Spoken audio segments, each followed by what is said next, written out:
ప్రతి 2 సెకండ్లలో ప్రపంచంలో ఏదో ఒక మూల ఎవరో ఒకళ్ళకి బ్రెయిన్ స్ట్రోక్ వచ్చే అవకాశం ఉంది. అంతేకాదు ప్రతి 6గురిలో ఒక వ్యక్తికి జీవితకాలంలో ఒక్కసారి బ్రెయిన్ స్ట్రోక్ వచ్చే అవకాశం ఉంది. నేను doctor Anuradha, neuro physician, Arka hospital, Visakhapatnam. Brain stroke వస్తే ప్రాణం పోయే అవకాశాలు ఉన్నాయి. ఒకవేళ ప్రాణాలు నిలబడితే డిజబిలిటీతో బతకాల్సిన అవసరం కూడా ఏర్పడొచ్చు. అంటే పక్షవాతం రావటం, లేకపోతే మాట కోల్పోవటం, లేకపోతే చూపు కోల్పోవటం, ఇలాంటి డిజబిలిటీతో ఇంకెవరి మీదైనా ఆధారపడుతూ జీవితాంతం బతకాల్సిన అవసరం ఏర్పడొచ్చు.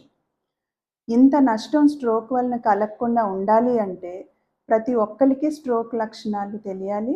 ఆ లక్షణాలు కనబడితే ఆ వ్యక్తిని ఎంత తొందరగా వీలైతే అంత తొందరగా దగ్గరలో ఉన్న మెడికల్ ఫెసిలిటీకి తీసుకెళ్ళగలిగితే ట్రీట్మెంట్‌ని వీలైనంత తొందరగా మొదలుపెట్టించి ఇలాంటి నష్టాలు కలగకుండా మనం అరికట్టొచ్చు. Thank you.